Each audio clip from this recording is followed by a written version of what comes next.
again as usual. It's the 15th of January, Saturday. Snowy day here, but just light snow here in the Midwest in central Missouri area, Lake of the Ozarks. Anyways, just want to talk today. I was talking to some people. They were talking about becoming agents and mortgage brokers, and I was just kind of giving some pointers since I was in the industry for so long. Anyways, if you're thinking about getting your license or becoming a real estate agent or mortgage broker, just give you some pointers and some things that you should look for. After you get your real estate license, you're thinking about getting your license, go get it. I tell you to go get it, do it as a side hustle, or get your mortgage broker license. You still have to go through all the same stuff. You have to get your fingerprints and pass your tests at some stupid testing center. You got to study for it, get it online. There's a lot of schools that do it. Go to Pro Schools. They just changed their name, proschools.com. It's an easy one. And there's a bunch of places in your state or whatever to get it. Some do live classes, but with the COVID thing, it's all online now. It's you got to study for it pretty hard. I haven't got mine from Missouri or my mortgage broker's license. I can get it like that and get my associate broker's license and all that stuff, but I just haven't done it because there's no real interest in doing it. I've held my licenses for so long. Anyways, basically something you should do is a side hustle. If you're interested in real estate, you're an investor, you're a buyer, even if you're a seller and going into being a buyer and being an investor, if you like real estate, it's something you could do on the side. If you're interested in doing it, I'd say go get it. Get both licenses. If you're going to do it, get both your real estate and mortgage broker licenses at the same time, or at least get one or the other and start off so you can start kind of moving forward. And the big thing is a lot of the offices, it's a real mixed bag depending on where you're at. A lot of it has to do with your broker owner or your designated broker.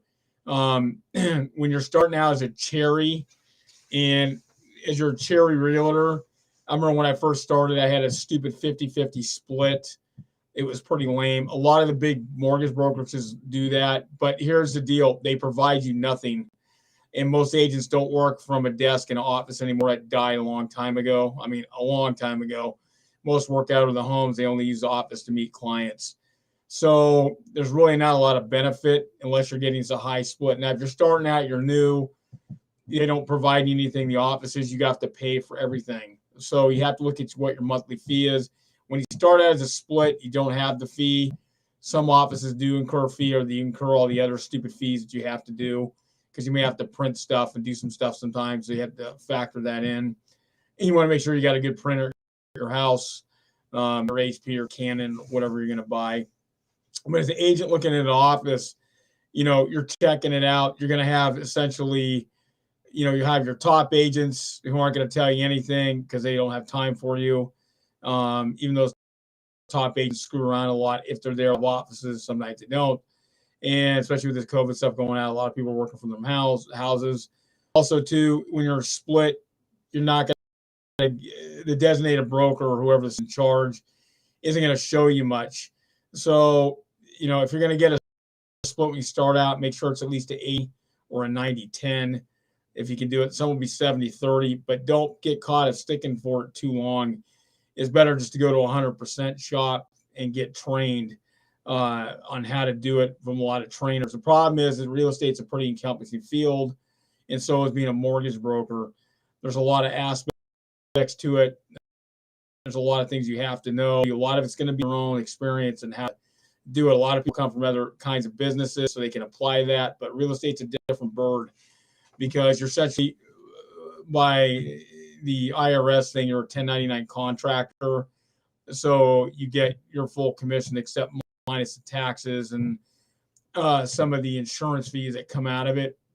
As I was a percent agent almost my entire career, except for my first year. I was one other time, but then I wasn't there that long at this one corporate office deal. I won't mention the name, but yeah, anyways, and I bounced out of there. So being a 100% agent, that's kind of way to go. And I was a mortgage broker too. So I was doing both and I was double slamming it all the time.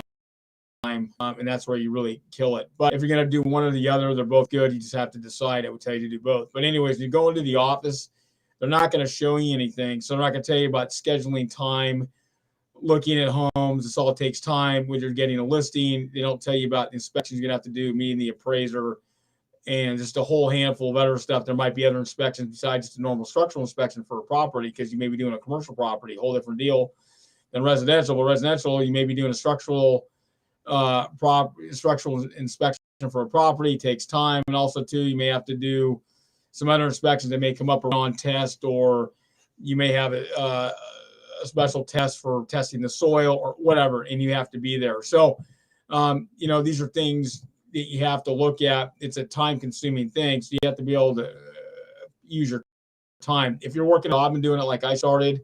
I was working 2 other jobs. When I was doing it, I'd go in at night and prospect and do my stuff, and that's how I built it out. And I had the worst car in the whole place and the whole bit. If you have a decent car, good. I had the worst car in the place, and it didn't matter, but I kept going because I didn't give up, and boom, before you know it, I was driving a good car and all the rest of the stuff. But remember, you're still a cherry, and I consider a cherry the first, second, or third year.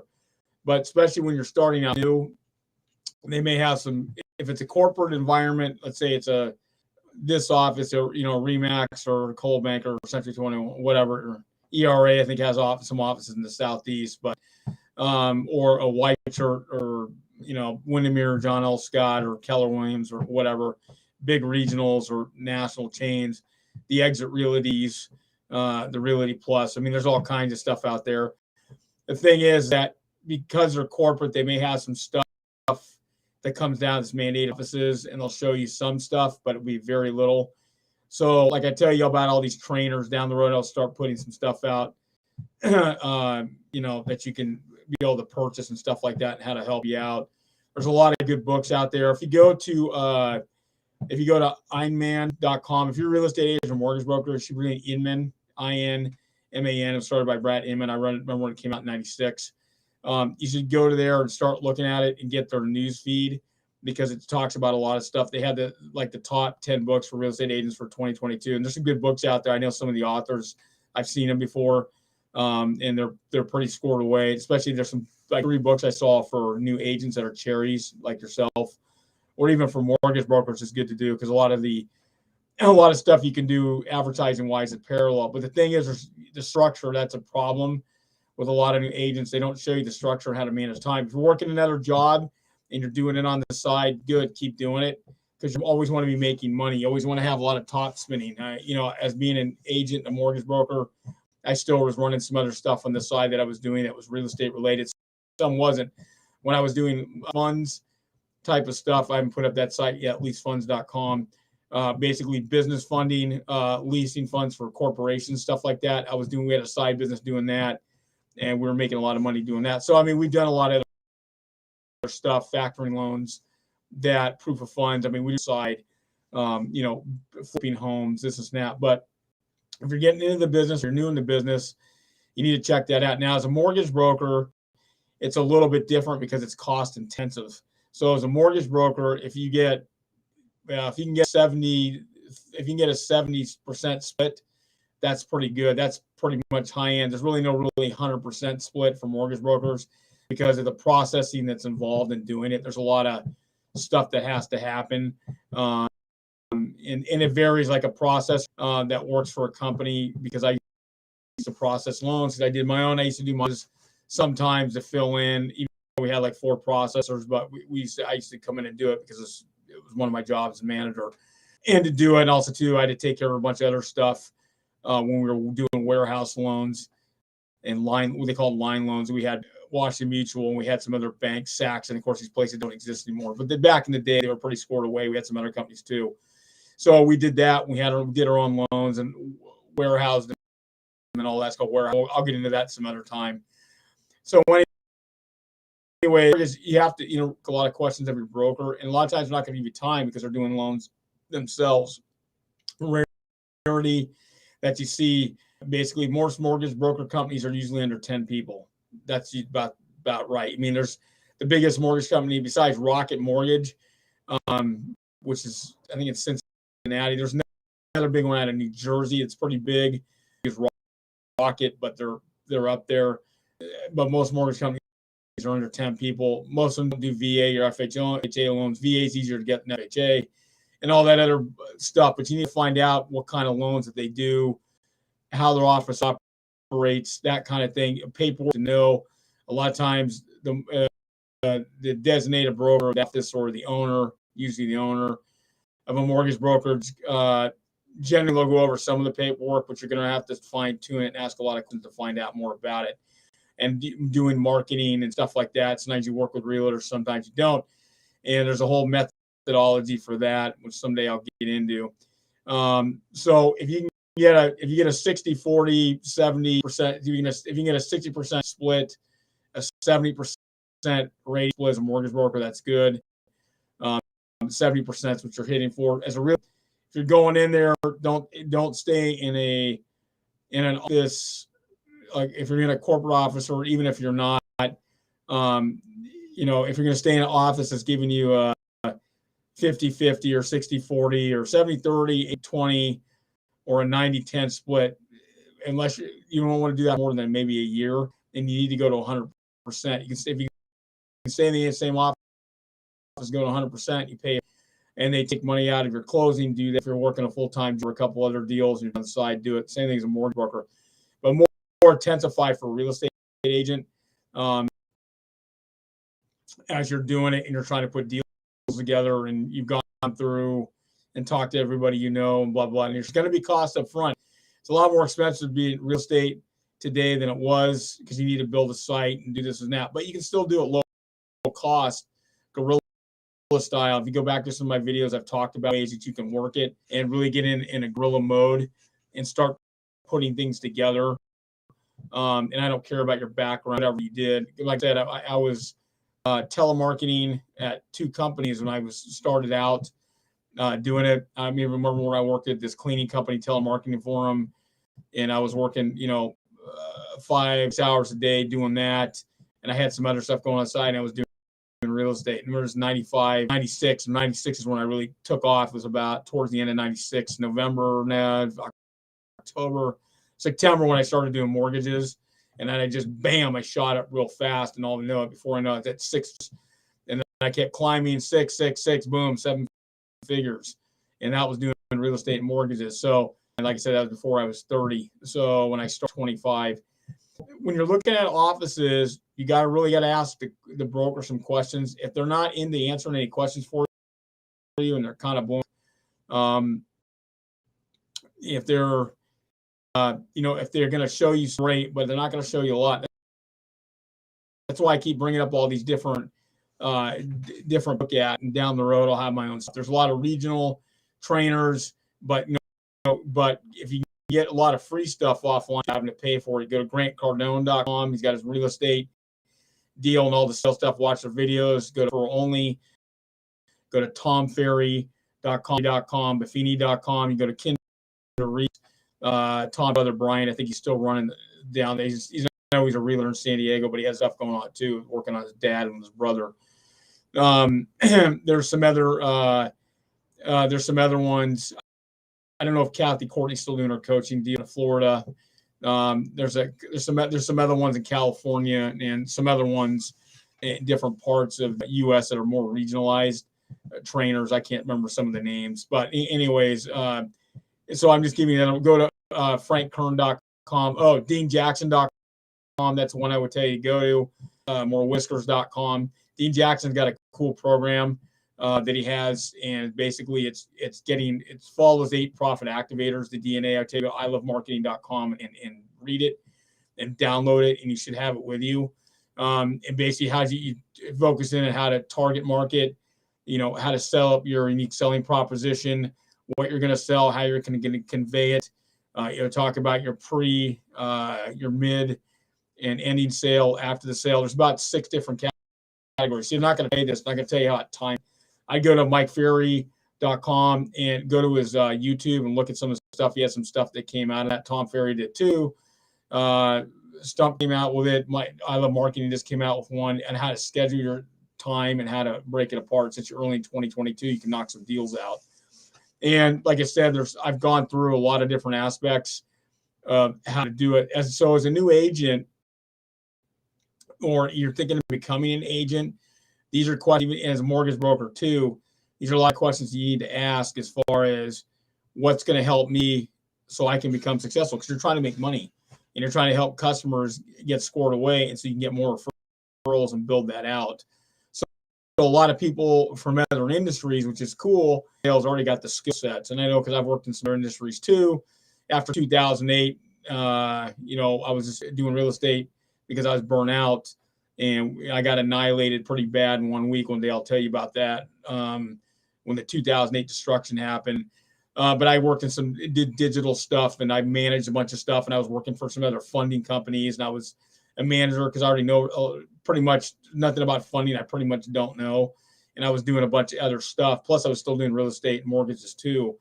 So, I've been around the curve since I've been a million or 3 times and lost it. So that's why I'm telling you this stuff now. So these are things to think about as being a real estate agent and a mortgage broker. When you're being new and going to an office, you got to feel how comfortable. You got a weird vibe about it. Walk. Your split's going to be important. It won't be so important until after your first year or second year. But I just said after first year, I would tell you to go to 100%. Maybe even start out at 100% is cool. The problem is that when you're going to essentially you're going to a corporate one or basically a franchise deal is a lot different than doing an independent. I always tell people go to the independent companies are better, even though they may not show you that much. Companies with independents are better. You can get 100% split or a high split, and you may be working out of your home. At least they'll have an office you can go in people and then jam. And a lot of offices are like that because they're low, pretty cool. I know, like in Seattle, one broker I know, her and her husband run a shop. They've got a couple offices in Puget Sound. But the thing is, she doesn't charge a fee until you close the deal. Even though you're paying for everything like every other real estate company, that's what it is. But before, one thing you can ask if you're an agent or mortgage broker, how many leads are you going to give me per month? And they'll kind of look at you cross out because they don't have any marketing programs. And any leads that come in the office off the internet, they're going to go to themselves first, and then they'll give it to their top agents. And it's bad because they're tight margins as far as that goes. I mean, and that's what's bad about real estate offices in general. They're tight margins. But the thing is, a lot of these real estate, the broker owners don't spend any money on advertising for. They should be giving out 2 solid leads per month, and they can do that and get 50-50 split, but they don't do any marketing per se. I mean, they do some stuff, but they may do some stuff in a real estate book or some of the internet advertising, but it's pretty lame and they don't know what they're doing anyways. And they have companies that do it for them, but it's still lame. And especially, at a franchise shop, they have to do it because it's by they have certain regulatory, let me rephrase that, things they need to do, even though they don't have to do any of them, but they're kind of told to follow some of them. But a lot of them, in the independents, they don't have to do that. One thing I like at independents, you got more freedom. But the thing is, they don't do any marketing for you. And it's a bad thing because it had precedent for a lot of the agents on there. Because remember, as an agent, not on contractor, they don't help you do anything. And I remember once I got into real estate in 95, they basically, here's a desk and here's a phone. Good luck. And that was it. A bunch of seasoned agents at this office that doesn't even exist anymore. None of the company exists anymore. It's gone. And most of the agents have washed out and left the company when it went somewhere else. But the broker was a shyster, and all the other top people are all a bunch of shysters, and they were ripping off agents, and it was a split. I remember I got fired from there. And that showed me real estate a little bit and how to do some stuff. He got fired too. And now that guy, he works part-time. He still clears almost $1 million a year. It is 40 deals a year. And he's 70, he's part retired, and he has a ton of real estate all paid off, and he's got money. He just likes it. He's good at it. He had a whole career before he was still doing real estate in the side. He's been doing real estate for probably 45 years now. I mean, 47 years, total seasoned veteran. He knows the whole game inside and out. But that was the only guy who showed me anything because I didn't know anything. The first real thing I went to when I first started was Robert Butcher, because I went to every seminar that came to Seattle on anything. I didn't care if it was one of these guys that were telling to do this and that, and they were selling you all this and blah blah blah. I'd go to those guys too, and then I'd go to any trainers. Robert Birch was the first one I think I went to. I think that was in August of '95, and then Joe came with Dean Jackson, and I think that was in November, and I paid for that. It was like $1,000 or whatever, and I went to that, and I had to scramble to get the cash. But I still went, and then Tom Ferry came with his brother, and that was pretty cool. It was a 3-day. This was back in the old days. They had a 3-day seminar. I paid like $600 or whatever, and it was a cold call seminar for 3 days. It was cool. That's kind of really took me into it. Plus, I was already doing television for doing other jobs, part-time jobs. I was still doing it, and still I was crushing it doing that. But this is where you start. You got to learn. That's why my phones are so good, and it was easy to talk to people anyways because I'm a type A, so I have no problem doing it. And these are skill sets you need to learn. But see, the skill sets goes back to when you're talking to the broker, and you got to find out what are they going to do for you? Are they going to train you and do anything? And blah, blah, blah, blah, blah. We'll get together once a week. And maybe if they don't do that, he does a Zoom call. Maybe go over listings, talk about stupid stuff in the multiple they get to you, and any company stuff. When you're an independent, they don't do that at all. Independent, you may have one company once a month. They'll just a lot with some stuff. So you're going to have to start learning to train yourself. Why I tell you this? Because you need to go on YouTube and start watching all the trainers, because you can take a lot of trainers. They have stuff like Frank Fern, the digital man, DeanJackson.com, and check his deal. Go to I Love Marketing. You should be going all these different people and these different just take from trainers. You can take a lot of cool stuff, all this free stuff out there, and just watch video after video after video after video, and it just becomes part of your thing because you're always learning all the time. You're always learning. I watch a lot of videos. I'll watch them at night and stuff like that, different things, and I'll see them, and you just see all this cool stuff. This will help you formulate some kind of action plan together, because there's, like I said, there's things being interested. You need to know about listings. You need how to prepare a CMA. You need to know how to get a talk to a seller. You need to be able to,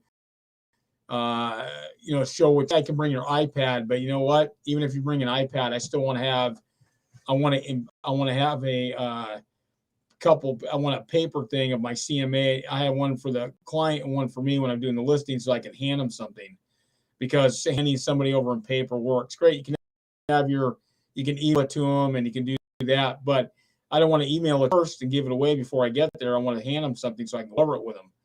And a lot of agents do that, and you can lose big time listing wise, because they might have for the house before you and they emailed theirs, but you didn't do it because you waited.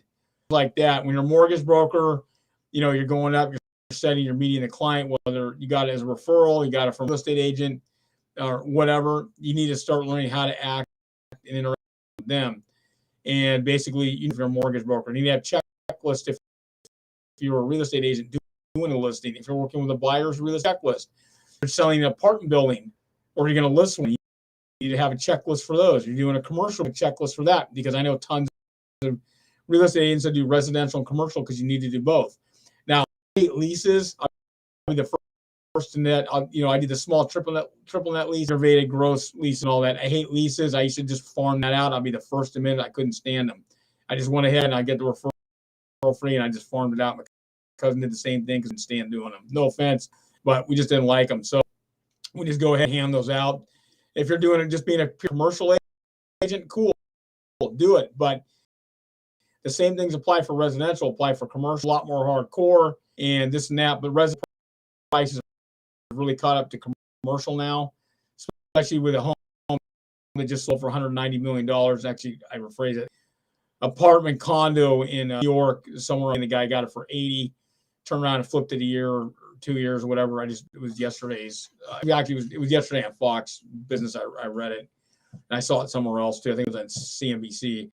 Anyways, so the guy flipped it, but that not be that way a long time back. But now the residential's caught with the commercial, but you still need to do both. Top spending so you can make money.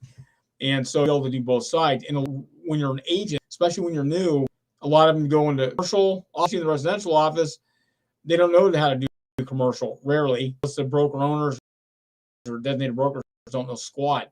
And a lot of commercial guys don't either. So you need to do both. You need to have a broker that understands both. You need to bring that up as questions. If you're a mortgage broker, you need to find out if your company does commercial too, in addition to also too, you need to ask, are they doing subprime, non-prime, which is non-prime mortgages? They're all non-conforming, however you want to term it, and what kind of two, and are they FHA and VA approved? Most are not FHA, VA approved.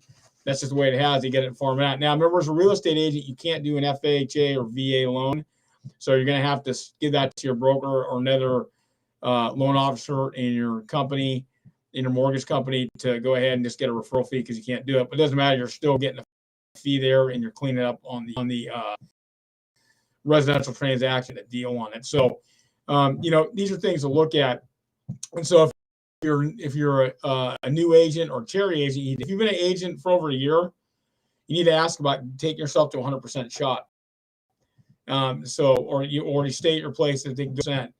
And they're gonna, if you're at a franchise shop and they charge a real high fee, get out of it and go to independent. I always tell agents, go to an independent shop. Don't go to a franchise. Fees are really high, and they're not. They don't do anything for you as an agent. You got to do everything for yourself and pay for it. The area I live in, there's and basically there's franchise shops.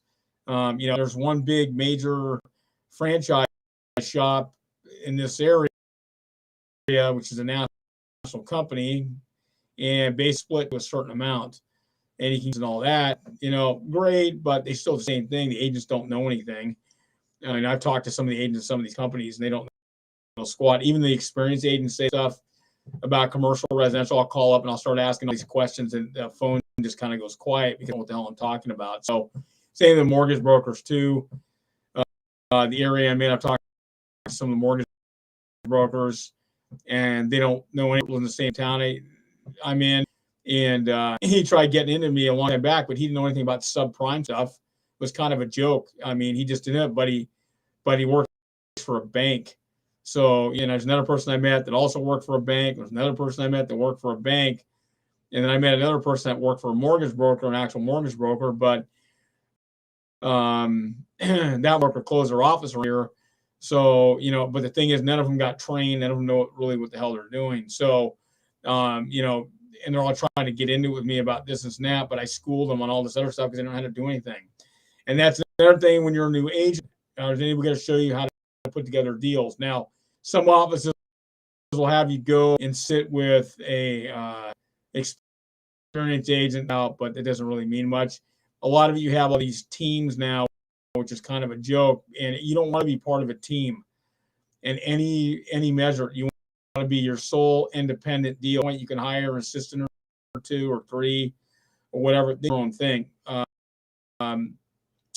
lot of franchise shops, you have all this team concepts. So you don't benefit. You're getting screwed because you give up some of your commissions to quote unquote team leader, or basically agents in charge of the team, but you're still getting screwed because you have to the office and then you got to pay them before you get your money. So that means you could be on a 50-50 split, and percent goes to the agent whose team you're on, percent goes to the brokerage. So saying, or it can even be worse, and you're getting screwed. If you go to an office, you want to go to office as your own agent. You don't want to belong to any team whatsoever. That's why I don't like the franchises, because they're starting to do a lot of this. They've been doing this for a while, but they had some big articles in the last months on it. You don't want to be part of that. Have your own team, your own deal. That's why I say go to an independent. Get to a point where you're in the six-figure land. You can hire an assistant to do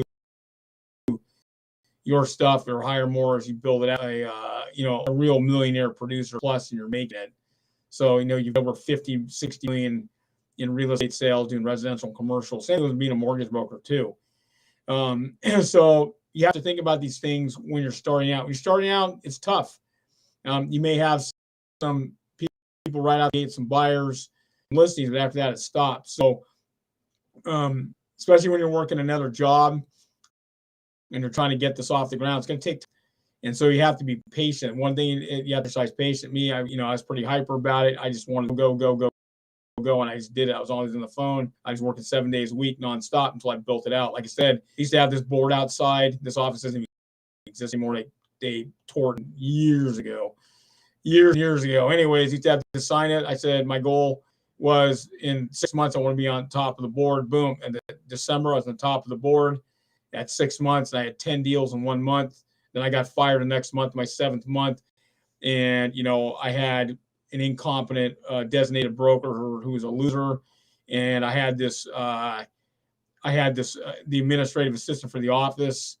She was a complete loser too. She ended up being in real estate too, but she's still a loser. And, I know some backstory about this lady too. It's bad what she could get fried for. But anyways, but the thing is, I had 2 losers. The guy that owned the company, loser. So I made 30 or so. I was in a 50-50 split, and I made like 32,000, and they took all of it away except for like $1,500. I earned it. I did it all off the phone. So you have to remember that these brokers don't really have your back. They don't have your back at all, a lot of them.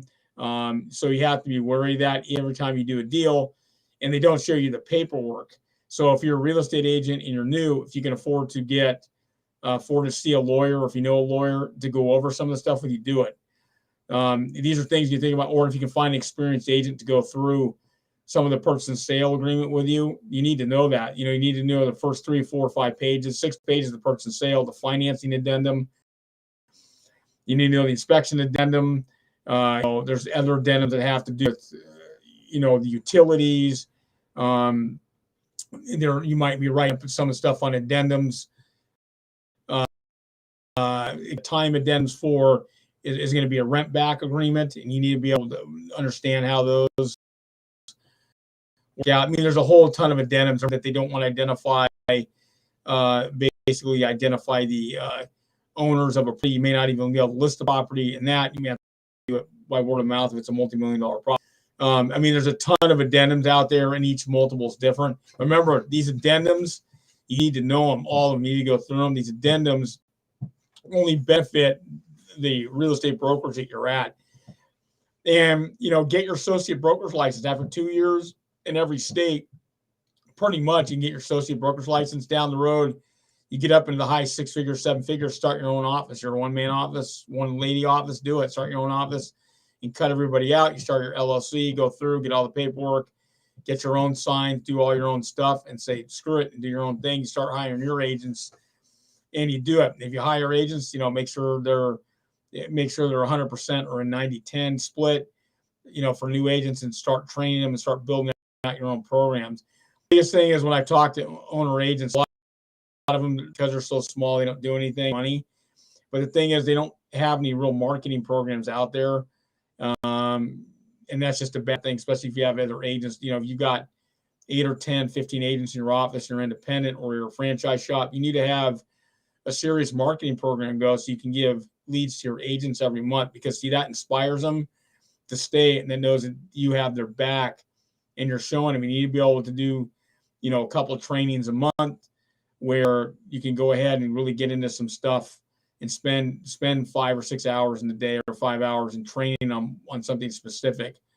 And this is just the problems that I see constantly. So as a new agent or new mortgage broker, you need to ask a lot of these questions, or you're thinking about becoming an agent or mortgage broker. These are just areas that I'm bringing up because I've seen it over and over and over again. And also too, it's bad for a lot of these companies because their training's so poor, especially among new agents. Is why a lot of new agents drop out, because they don't train them. It's 100, you're on 100% commission as a real estate agent or mortgage broker. I mean, if you have a split, but it's a commission. And they don't talk about all the splits you need to have spinning at once, and they don't show you they don't want to show you how to do anything, because they don't make the time to do it, and they don't have it because they're so worried about trying to keep the doors open without it closing. I remember this in Seattle, Puget Sound region, about I don't know, 8 years ago, 7 years ago, there was, it was in King and Pierce County where Seattle and Tacoma's at. And there was a guy that had 5 franchise offices, but the problem was is he ended up suing the franchise of a company because he was kind of led to believe this and this happened, and he had a hard time filling agents in his office, and he was barely breaking even. Some agents he was losing. He ended up closing all. I think he sold a couple. He sold them. Some of them he sold back to the company. The other ones he closed. Anyways, he filed a suit against the company. I never knew where it ended up. If they settled out or something like that. But it happens. It happens. I know there's a couple agents in Seattle, same problem with a franchise in California, and they ended up losing that court. I think they appealed it. I'm not sure where it went from there. But these guys were pretty squared away. I've done deals with them before in the past. They were old school, but at least when new agents came in, at least they did training with them. Not a lot, but at least they did some training with them, and they did do some cool things. They do, like they made their own broadcast room, so agents can make their own. They can pop them online. They did a few things a little differently than most designated brokers do, but still, overall, as a new agent or you're thinking of becoming a broker, you need to ask a lot of questions. You need to don't be afraid to go out and interview different companies. You know what I mean? Remember, they're not going to do anything. A lot of it you're going to have to learn on your own. So if you're an investor and want to become an agent, go do it. Or being a mortgage broker, go do it. You're going to have some knowledge that other people aren't going to have, and you can use that to your advantage because you own properties. And another thing too, if you're an agent, a new agent or mortgage broker, you own a property. Well, your goal should be, at least in the first year or 2 years, you start making money, is to make sure you go out and buy a property, and buy a forks, buy an apartment building, a 5-plex, from whatever property, so at least you can say you have one. And it's cool when you can say, yeah, I've got my own property plus I own, and that's just kind of built. I remember when I first started, I was 25. I had this other guy sitting right next to me. He's retired now. He's like 85 now, if he's still. But he'd been in real estate since the 60s, and he owned, I think he owned 75 apartment buildings, 80 apartment buildings, probably another 60, 70 houses, and he was making them all paid off. He'd refinance some here and there, take the juice out. But he'd been doing a long time. He gave me this lecture one time. When you're in the real estate, this and that, you need to own properties and this and that. You can't be in this industry if you don't own them, blah, blah, blah. Well, I just got out the military. I was working some other jobs, blah, blah, blah, blah. He gave me this lecture, but then I kind of thought about it for a while. I go, yeah, he is right about that. And that's what kind of got me to do more. I just said, screw this. I got to make more money so I can start buying properties. So that's what I did. So like I said before, if you're a new agent or thinking of becoming an agent or mortgage broker, and you just got your license or you're getting your license, these are just things for you to think about. If you have any questions, go to nickforecast.com and email me. Go to nickforecast.com, email me, and I can kind of direct you if you have some issues, or go to Facebook at Nick's Forecast, and I can answer any questions for you. Anyways, have a good day. Sell some real estate, do some loans. Investors, go out, make some money. Look for those deals because they're out there. And have a good one. Bye.